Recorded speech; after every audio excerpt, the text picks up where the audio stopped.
course. When you're looking for a solicitor to deal with your case, you don't just look for any solicitor, you look for the right solicitor. An expert who knows what he's doing can deal with your case the right way, achieving the best results. Obaseki Solicitors has more than 100 years of specialist experience serving the local community in immigration law, property law, human rights legislation, civil and criminal litigation, family law, employment law, Sharia law, business law, maritime and commercial law, providing professional legal services globally in Africa, Asia and Europe. Be assured we'll be able to deal with your case the absolute right way with results. So, contact us today by phone on 020-7739-7549 or go online at www.legalpal.com. Good evening and welcome to another session of Truth and Justice TV. And today we're going to be talking about everything education. Have you ever been in a situation where it's parents versus teachers? Well, we're going to be going through all the issues you may have regarding appeals, disputes, exclusion, and even inclusion. I didn't even know there was such a thing called inclusion. So today you're with me, Dr. Jennifer Obaseki on Truth and Justice TV. And I have a special guest for you. There were supposed to be two of them, and I hope one is on the way. This weekend, I was with Cheryl Phoenix at what's called the Black Child Agenda event. And I know she explained that she's been so busy and she's quite tired from that event. So we'll excuse her if she doesn't make it. But in the meantime, I have my other educational expert, who is none other than Rebecca Joseph-Nyamah. And did I pronounce it correctly? Beautifully. Oh, wonderful. So thank you so much for joining us this afternoon. Oh, thank you for having me. I was just saying to myself that because you are, and I must say, she is, the one to go to if you've got questions regarding schools, admissions, curriculum, that I pray that you'd be free today to help answer any viewers' questions. And thank gosh you made it. I'm very grateful. So, ladies and gentlemen, if you have questions, please call that line. We'll take the questions, deal with your confidentiality with as much respect as you would be expected, but put your questions forward. Many a times, and unfortunately, education law doesn't actually get a lot of legal aid. So if your child is having to fight an appeal or a decision, you're unlikely to qualify for funding unless you meet the two tests, and if you find a practitioner that specialises in education law, and there are a few. And if you have a special needs child, then you'll know that running up against the system time and time again can be very, very exhausting. So first of all, if you have a dispute, number one, you have to find an expert that can talk you through the various hurdles, whether it's with just the local authority or the institution itself. Then number two, you have to find out whether you qualify for legal aid to help you with that fight. And then number three, you have to then look at the merits of your case, see whether it can be expedited, because often people are fighting for decisions that affect the child entering and starting studies, and whether that's in a special needs institution or school, or whether that's in a mainstream school. And then after you have a time session for hearing your dispute, your case, whether it's internally or to an independent body, you then have to have the decision applied or decide whether you're going to appeal, especially with special needs children, to an independent tribunal. And all of this costs time and money. Sometimes the child may not have this time and obviously will be adversely affected if they're not within the academic training that they're due to start. So with these issues, we have our lovely expert, and what we'll do is put that number out to you for you to call the studio, and that's, again, let me get that up for you. That's 0203, and if this is my phone comes up with it. Yes, 0203 795 9485. So that's 0203 795 9485. So what we'll do is we'll cut to a short break, then we'll come back and ask as many questions as we can of you this evening. Yeah, let's get them in. Get them in. Thank you. See you after this short break. When you're looking for a solicitor to deal with your case, you don't just look for any solicitor, you look for the right solicitor. An expert who knows what he's doing can deal with your case the right way, achieving the best results. Obaseki Solicitors has more than 100 years of specialist experience serving the local community in immigration law, property law, human rights legislation, civil and criminal litigation, family law, employment law, Sharia law, business law, maritime and commercial law, providing professional legal services globally in Africa, Asia and Europe. Be assured we'll be able to deal with your case the absolute right way with results. So, contact us today by phone on 020-7739-7549 or go online at www.legalpal.com. And we're back as promised with Rebecca Joseph-Nyamah. Now, really and truly, many people don't realise how difficult it is to challenge school decisions until they're in that situation. So, what would you say is the most common question parents ask of you? Oh my goodness. The first thing is, what you have to recognise when you're dealing with the school is that you are dealing with an institution. So even though you may get on very well with a teacher, at the end of the day, they are part of an institution, and that institution has a procedure. And if you don't follow that procedure, then you're going to fall foul. So all schools will have on their websites the protocol of what to follow when you have a complaint. And it's usually the first step is to approach the actual teacher involved, then followed by either the head of year or the head of department, then goes on to the head of year, then maybe the deputy head, then the head, and then go on to the chair of governors. And even then, they may say, well, actually, we don't see what the point is.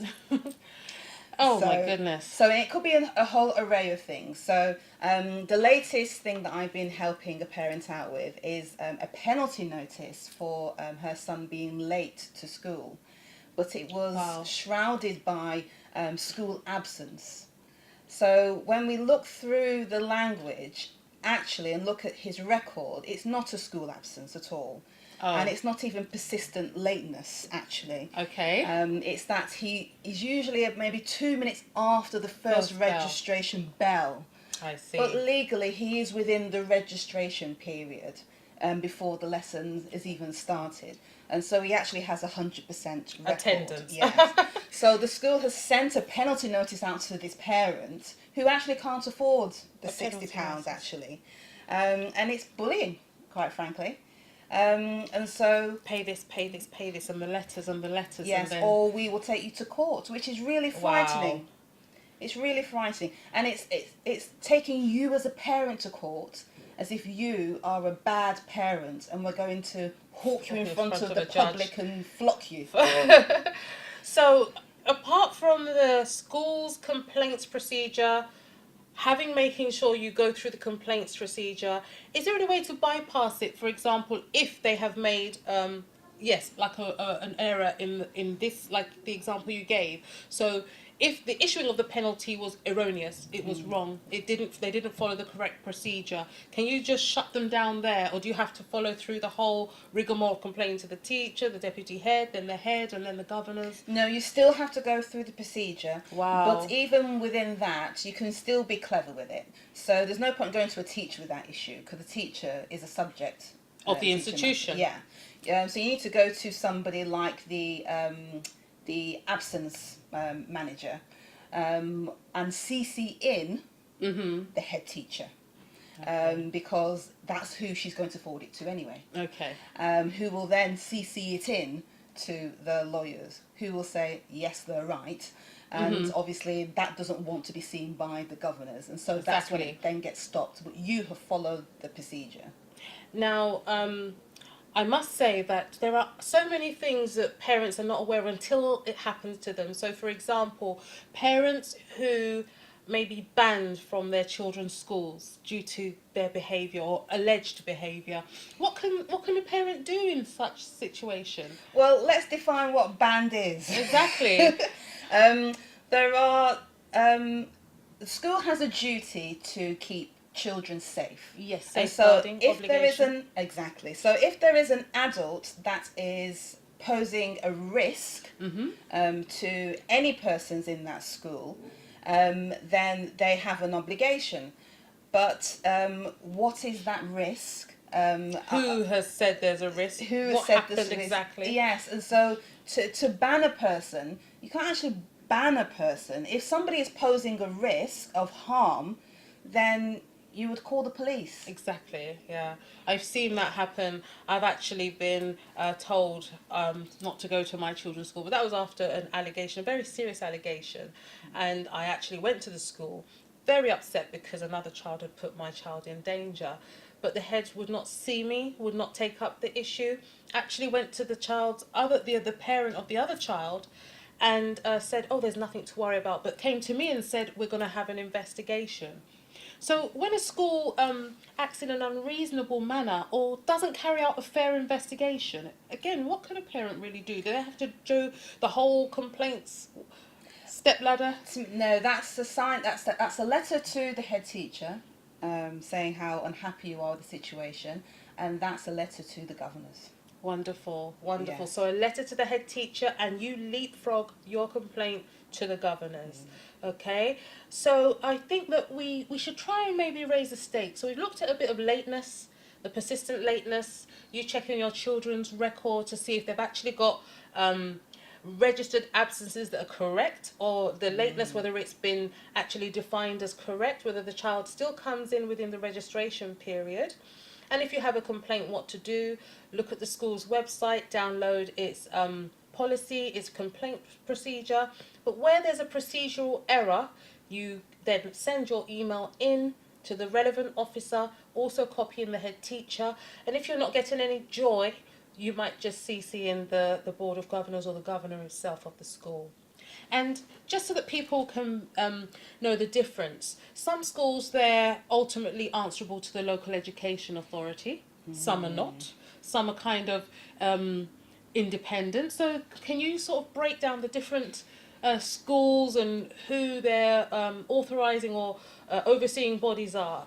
Ultimately, we know Ofsted sort of looks at the standards, but because of the different academies, local authorities and independent schools, it can be confusing for parents as to where they sort of, the trajectory as to where their complaints lie. Yeah, it is difficult, and it used to be a lot easier because it was the local authority that had the teeth. But with the introduction of academies, and then you have the different types of academies, so you'll have the academy trusts, and those that have business behind those academy trusts. Yes. So it is really difficult. Academies seem to be a law upon themselves, to be honest, Really? but they are still accountable to the governors. And it's also worth investigating who the governors are of a school.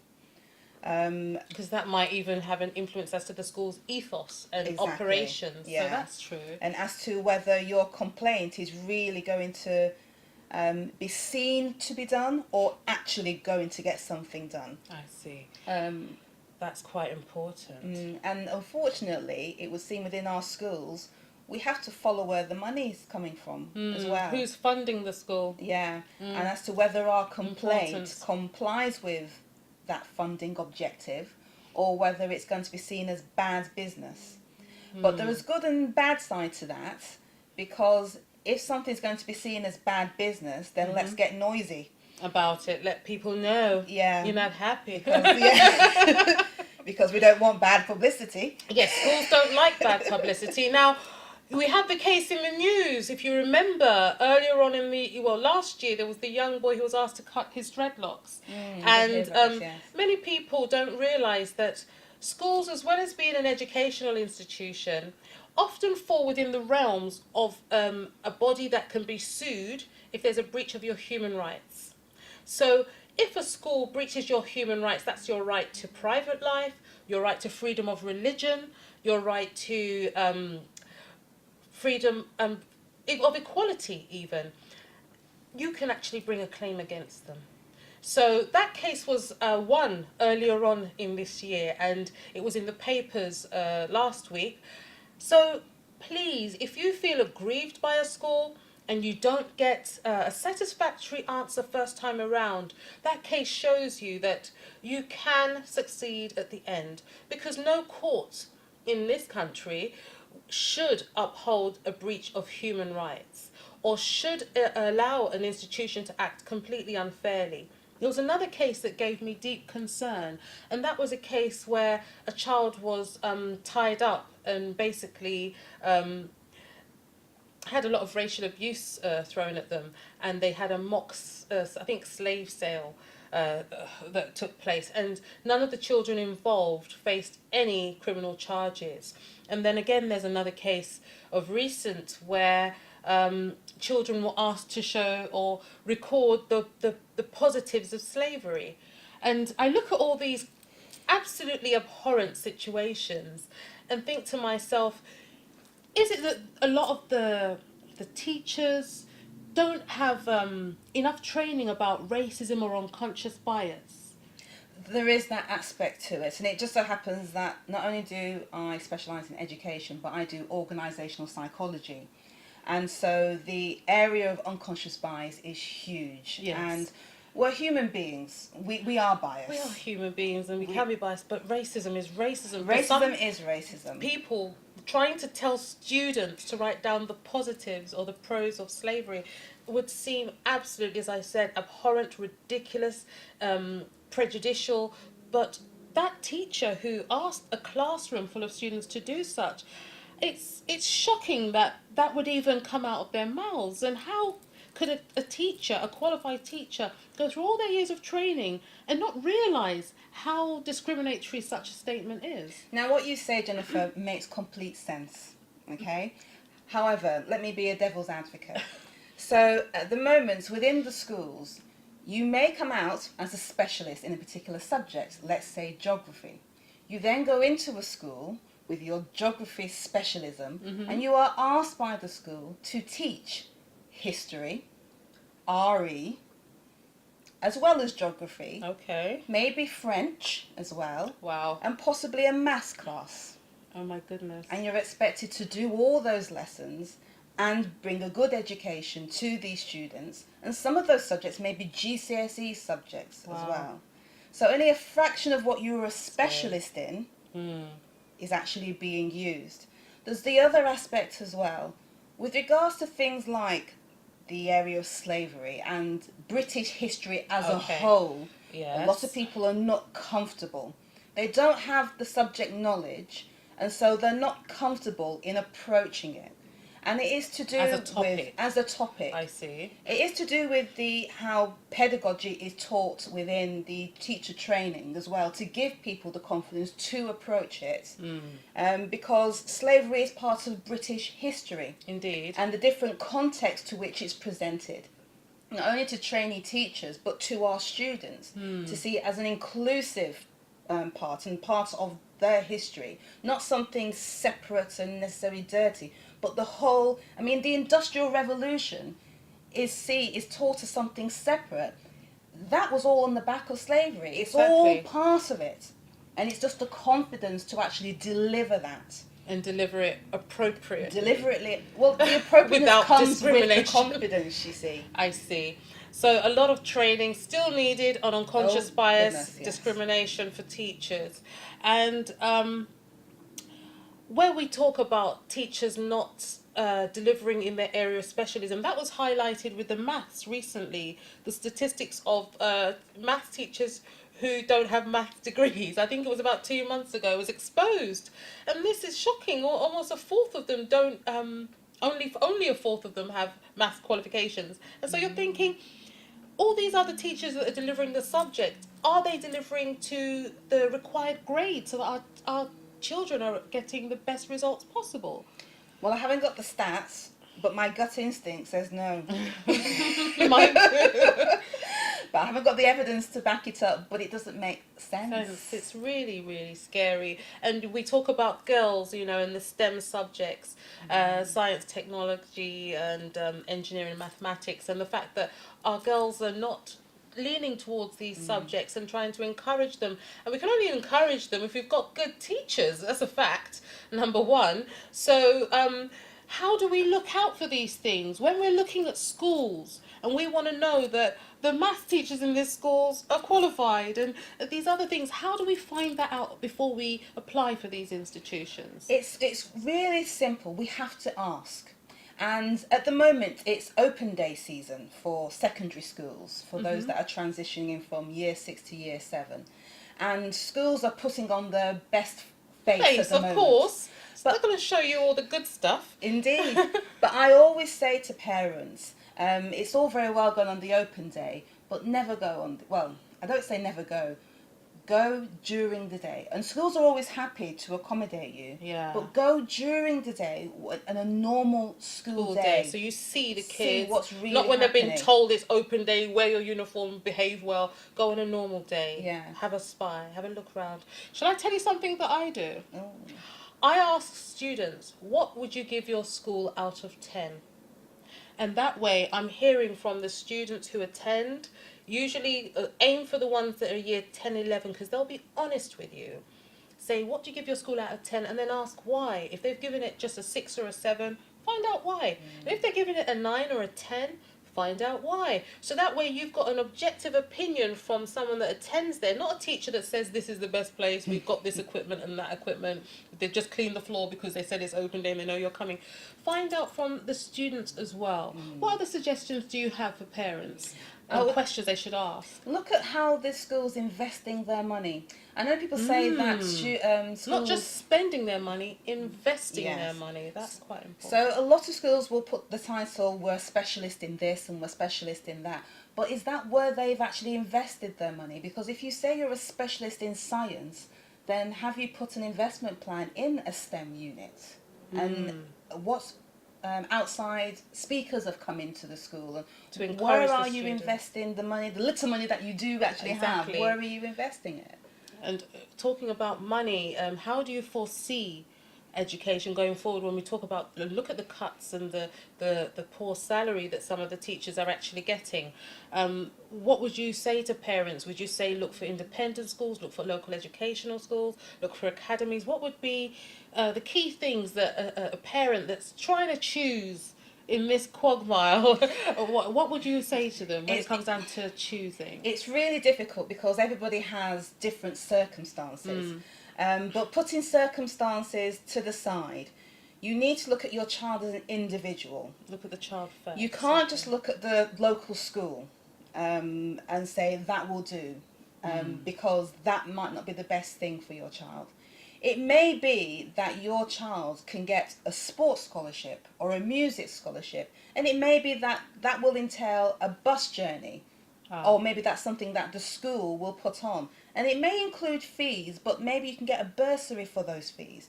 But I think as parents, we need to look a bit wider than the local area. The local secondary. Yeah, the local Look for what's best for your child. Look at your child first. The child then look first. at what fits for your child and their special skills, their abilities, and then look at how you can access it, the resources to help you access the institution. And don't be fearful.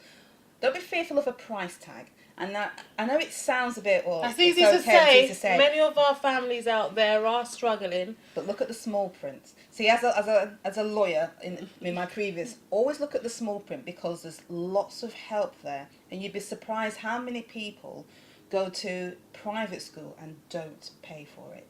Tell us some of those secrets. Okay, so for example, there'll be some schools where you will have to sit the exam. It may be English and maths, and depending on how well the child does in those exams, there will be a scale according to your income. And if your income is, say, for example, below 30,000, then the school will cover 100% of the fees.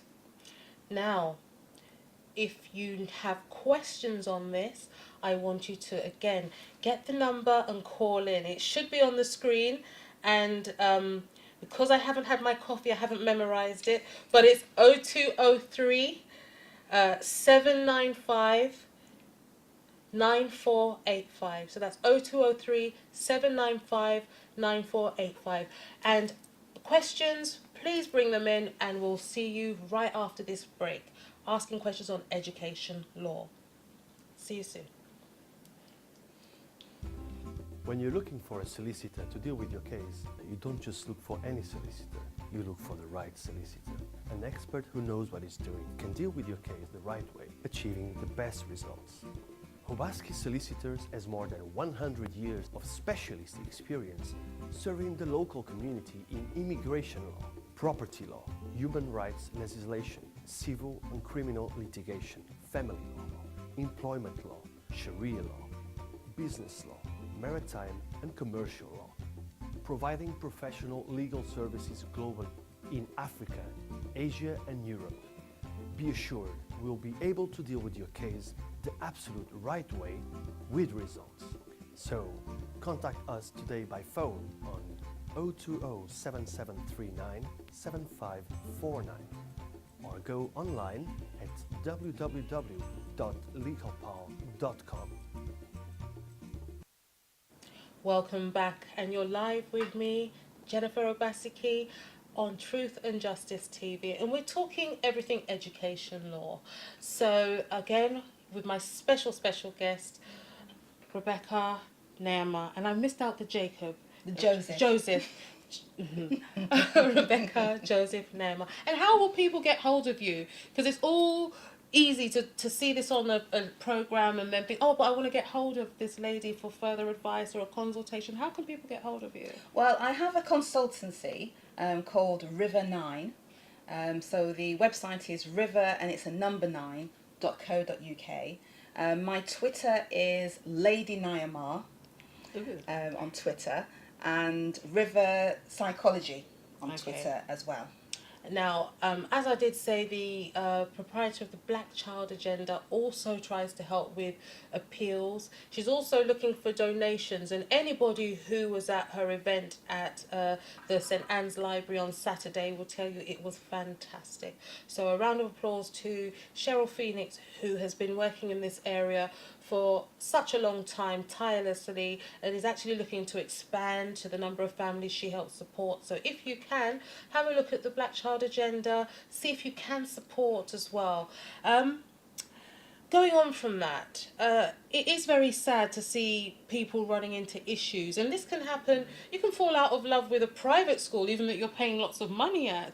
And if a child is threatened with exclusion and expulsion, what advice can you give parents on how to deal with the situation?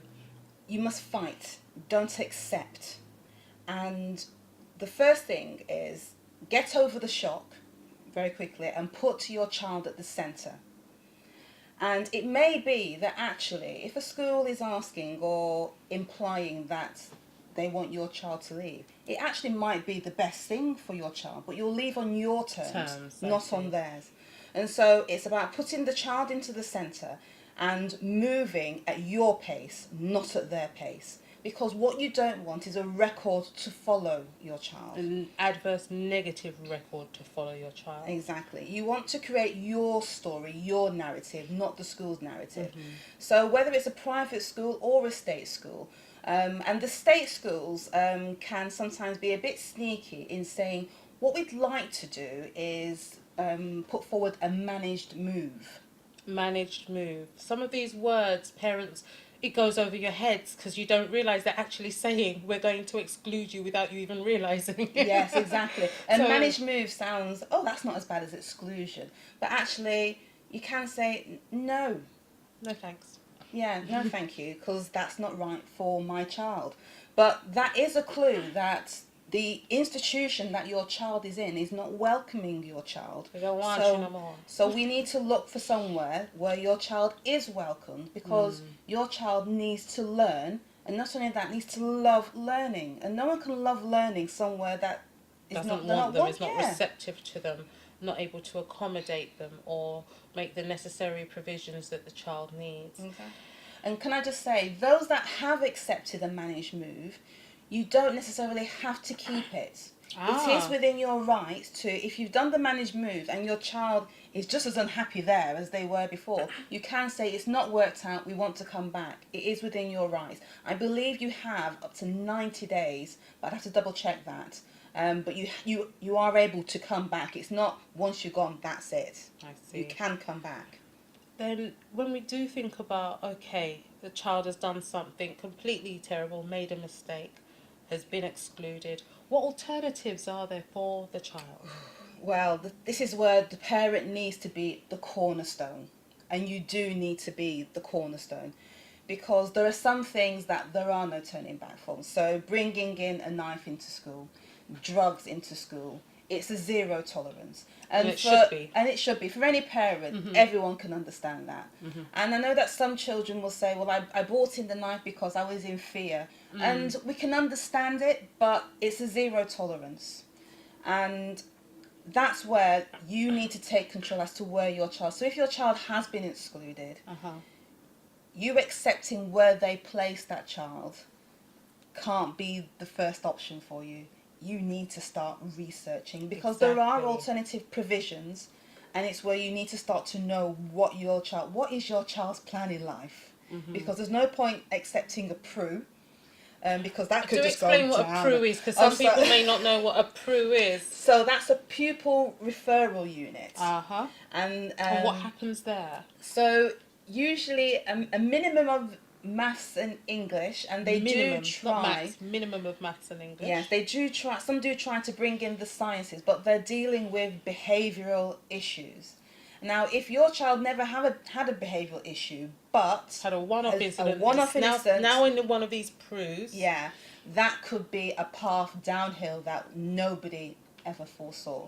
However, if your child is, I don't know, has a gift for engineering or that kind of thing, then you might want to be looking down maybe an alternative engineering kind of route or apprenticeship kind of route. But now we're starting at 14 rather than starting at 18. Wow. And you need to start now looking at possibly universities that will accept different types of qualifications in addition to GCSEs. The road is going to be a bit harder, but it is possible with planning. Harder but possible. So you can start that apprenticeship early if you see your child's got a passion for a specific subject, and you can start in the vocationals and work your way up to university. Don't let people deceive you or limit your child, most importantly. So talking about these vocational subjects, now we see how the apprentices have come into play. There's even now legal apprenticeship schemes. So for you budding lawyers out there, once upon a time you only had the legal executive course if you wanted to work and train, or you could go in-house as a legal clerk. But now there's actually legal apprenticeship courses. Once upon a time it was only Barking and Dagenham that actually did the legal secretarial, as well as private colleges. So I've seen that the vocational qualifications have kind of expanded, got a little bit more credibility. Oh, yes. What can you say about those? For some parents are very formal, especially us African parents.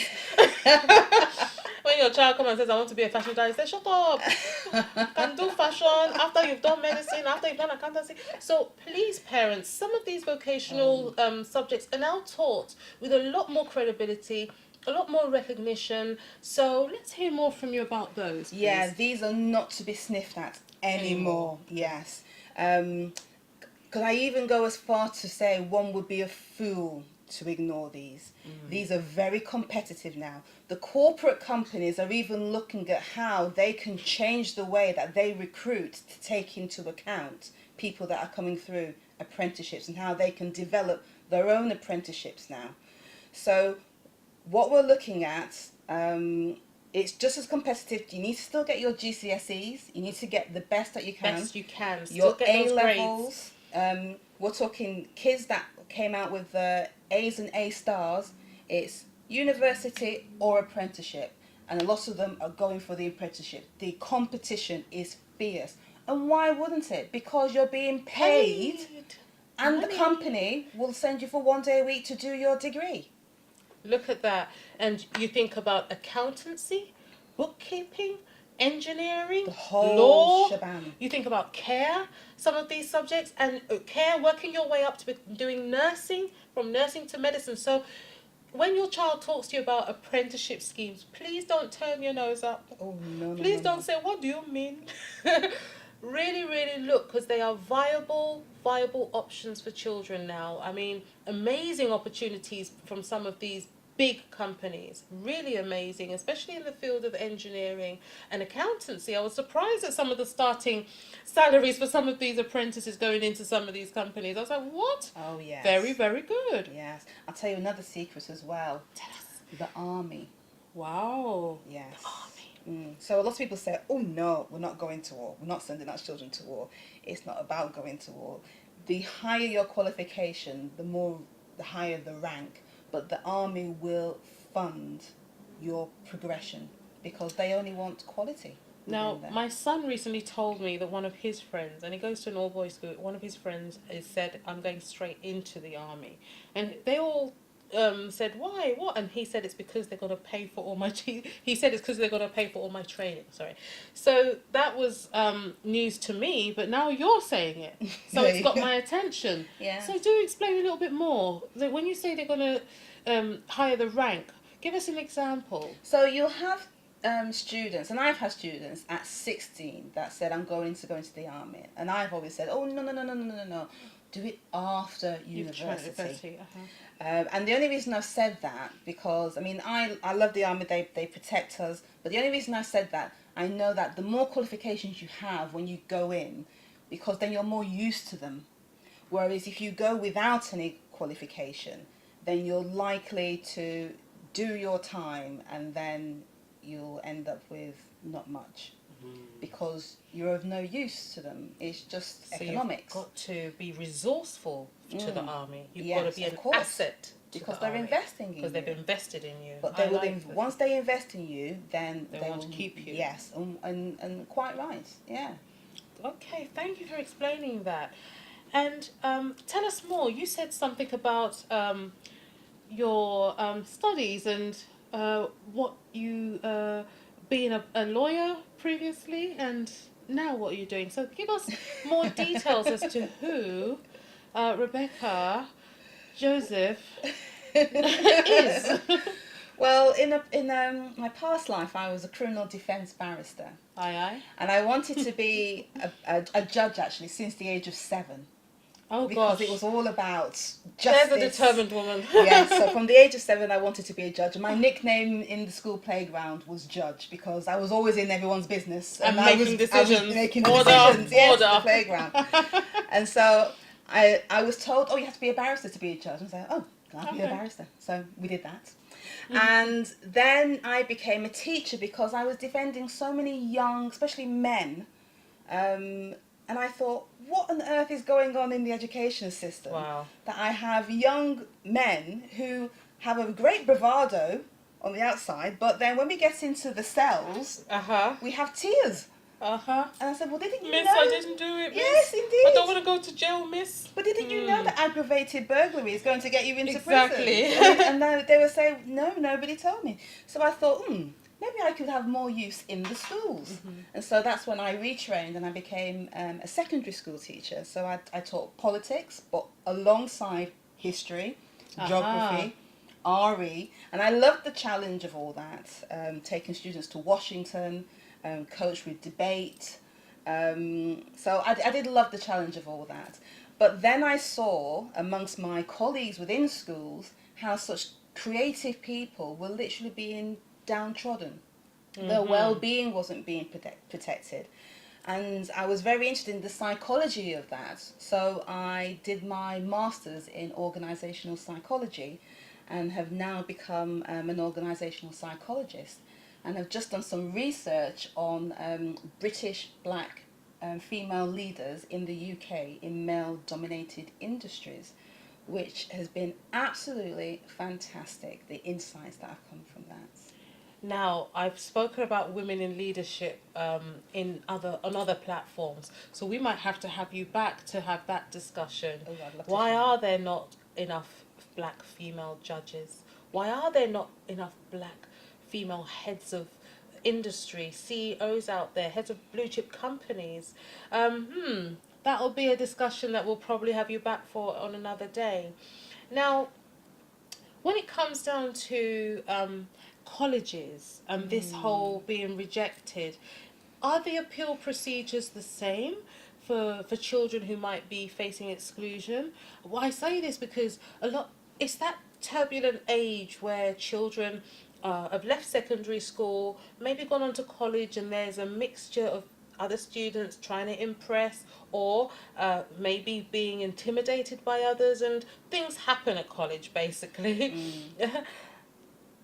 Do people facing decisions for exclusion have to go through the same route as they would have done with secondary schools? Yes, every institution will have its protocol, and that will need to be followed. And one thing that I think goes against parents is that if you have a board of governors, they have usually appointed the principal or the head teacher Of the school. and so it's going to knock the confidence of a head teacher if they go against them, because this head teacher has to lead the school. And so there is that bias already going up against parents. But the law is the law, and nobody's above the law. And if it has been broken, then that needs to be recognised. So I guess you do have to look at your child's behaviour. Yes. You have to acknowledge if your child has broken the law. The mere fact that the police don't prosecute is not necessarily a bar to the institution taking action. So where your child might be accused of bullying, harassing, sexting, as they say, and even, these things, or assault, if we cut right down to it, physically hitting another child or another young adult. The fact that the police don't prosecute, even if the police arrest and then drop all charges, the institution may still seek to exclude your child and may even suspend your child around exam times, and therefore adversely affecting your child. You have to, as a parent, then do your research, look at the complaints procedure, see whether if the appeal, because if your child is challenged during exam time, if you go through the complaints procedure, your internal appeal or review or hearing may come up after your child's exams. Yeah. And there's not much you can do about that. The effort needs to be on the exams. So your focus may have to be on getting your child a private tutor to get through those exams. And that's if the school enrolls your child. You might have to investigate how to enroll your child as an external student. Yes. All these things, all these steps need to be taken as a parent. It's your duty. You can't leave it to the child to do. And I know you've got competing issues as parents. I know that from the moment you wake up, you have the issue of, if you've got more than one, getting the younger ones off to school, as well as dealing with older ones' applications, and then maybe dealing with one that's facing challenges at the year 11s or going on to college. But it's one of those things that if you don't take time out to deal with it, there's not that many specialist education lawyers that will deal with it. You may go to Ms. Rebecca, you may find her, you may find another person, but as consultancies, they usually require fees, and so it can be an expensive process if you don't, one, get your child's behaviour in order, and then two, get proper good advice and take action at the right time.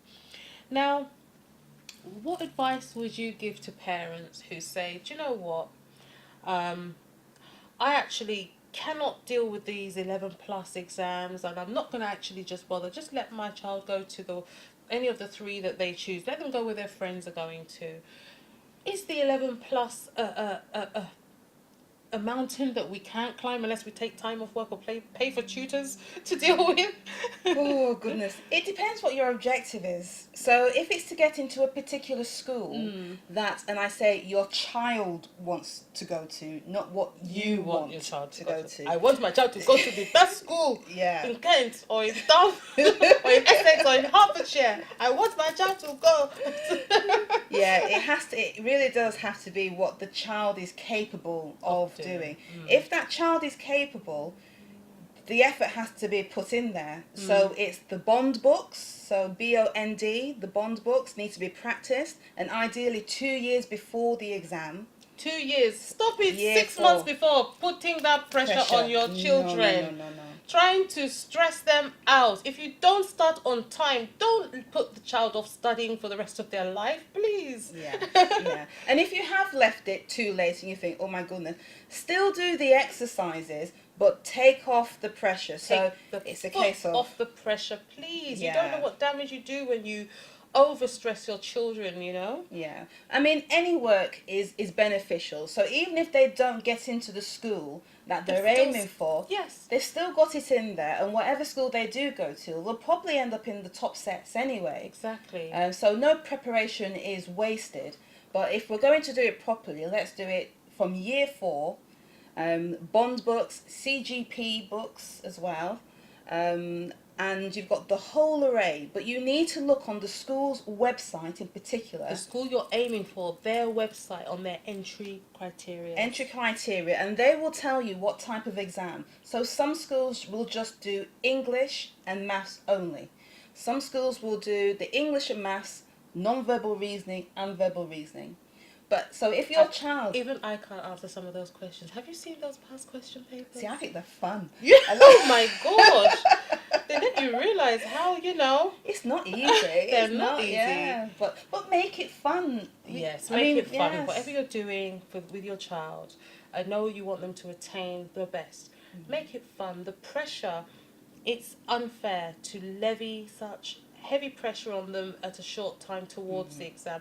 Yes, you encourage them. Nothing is easy. I'm not saying that. But I've seen a lot of children crack under the pressure. I've seen families also crack under the pressure. So you've got to pace yourself. You've got to know your child, and you've got to actually take it one step at a time. Really focus on the child, not on your own desires. A nice timetable. Beautiful so everyone timetable. knows where they stand, and just keep to the timetable, which is then a discipline as well. You're teaching your child how to discipline themselves. That's another skill that you'll be handing down. But if you hand down stress, very unfair, very wrong. And we'll talk about maybe the pressures that young people have, because the increase in teenage suicide, the increase in depression and mental ill health amongst students has actually skyrocketed. So what can you say to parents who notice the change in their child? Maybe the child's not opening up, or they formally know that their child has been diagnosed with a mental illness. What should the parents be looking to do to improve the situation? First thing, don't ignore it. Don't think it's going to go away.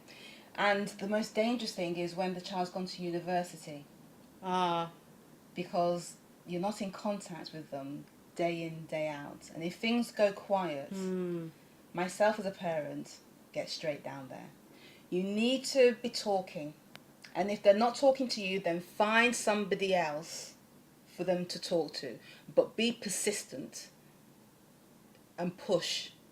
Be persistent and push, because when things go quiet, that's when it gets dangerous.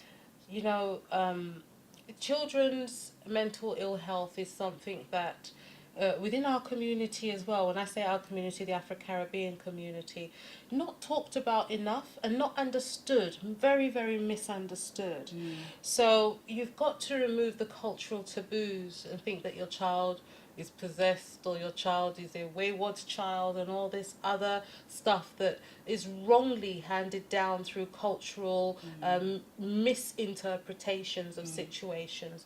And you've got to realise that there are organisations that are out there, intervention agencies that can actually come in, help your children with mentors, help your children with therapeutic intervention, because you know, young adults, children, they go through things that they can't always openly talk to their parents about.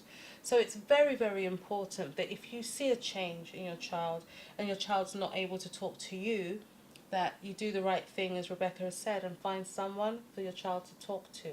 And approaching the CAMS, Children's Mental Health Services, within every local borough has them, by the way. They may not be fantastic, they may not be good.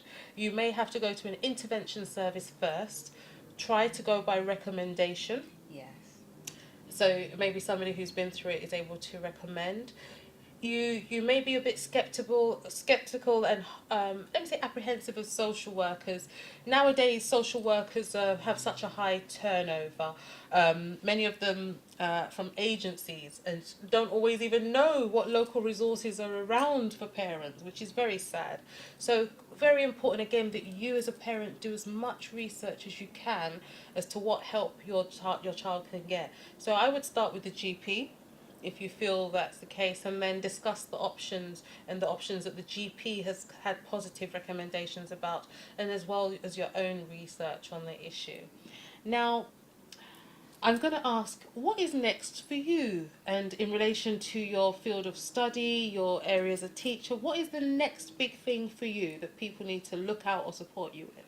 Well, the thing is, as you mentioned about mental health with young people, so just before this summer, I was doing some private tutoring with some A-level students. And our sessions were only an hour, but they tended to be 2 hours purely because we had to just chat about things that had happened so that they could clear their mind before the academics could happen. So I've just obviously qualified as organisational psychologist, but I thought I just cannot not work with young people. So my next realm is to become an educational psychologist, but using a lot of the interventions to actually help, support young people, not only to get them talking, but to get them through into their career life and onto the road for leadership, to meet their potential and to exceed their potential. People underestimate psychology, you know. It's such an interesting subject. And then to think about organizational psychology, then educational psychology. Wow, I mean, my hat off to you. Now, before we round up for today, what I'm keen for you to give advice to is parents who are dealing with children with special needs. Now, I've had to deal with quite a few situations where children have either been denied access to treatment, denied entry into schools, and at the moment the statementing that happens tends to limit parents, and they're always seeking to challenge it. So what are maybe the top 5 bits of advice you can give a parent who maybe doesn't agree with a statement or is having difficulty getting their child into a school of choice? What, using a statement? Right. It's a bit of a difficult question because, again, it depends on the individual school. The first piece of advice I would say is look at the admission criteria, because you'll find with most schools the first admission criteria is actually looked after children. Looked after children. The second one is usually siblings, and the third one may be then those with learning needs. But not all schools. Learning needs may not even be there at all. So you could be fighting, and then the schools say, well, it's not even on my criteria.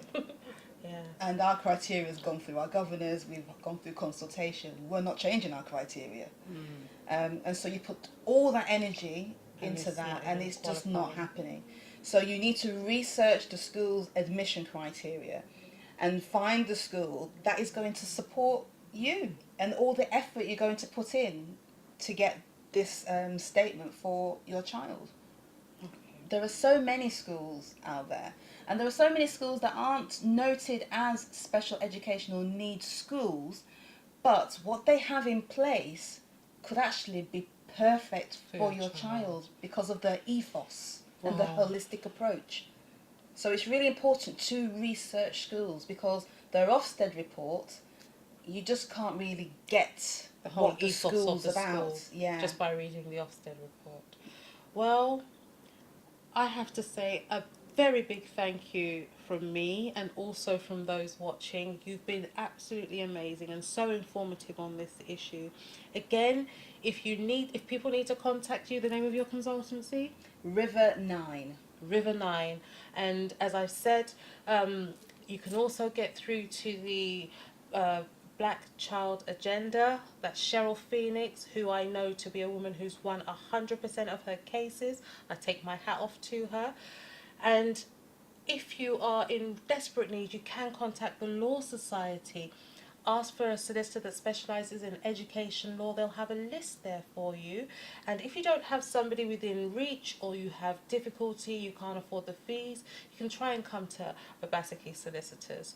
We specialise in dealing with public law issues, so where there are challenges to statements to the tribunals, whether there's appeals, complaints, we can help you with those. Now next week, I have special guests for you on doing business in Nigeria and West Africa.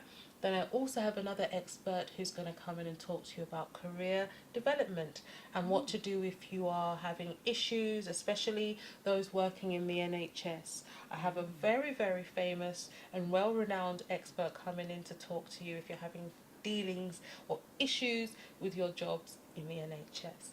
So I look forward to seeing you next week. Thank you once again for joining me. And again, pass it on, share the page, let people know about Truth and Justice TV. And if you are leaving us now, I'll say goodbye. And if you have to be good, but if you can't be good, be careful. Stay blessed. Bye-bye. When you're looking for a solicitor to deal with your case, you don't just look for any solicitor, you look for the right solicitor. An expert who knows what he's doing can deal with your case the right way, achieving the best results. Obaseki Solicitors has more than 100 years of specialist experience serving the local community in immigration law, property law, human rights legislation, civil and criminal litigation, family law, employment law, Sharia law, business law, maritime and commercial law, providing professional legal services globally in Africa, Asia and Europe. Be assured we'll be able to deal with your case the absolute right way with results. So, contact us today by phone on 020-7739-7549 or go online at www.legalpal.com.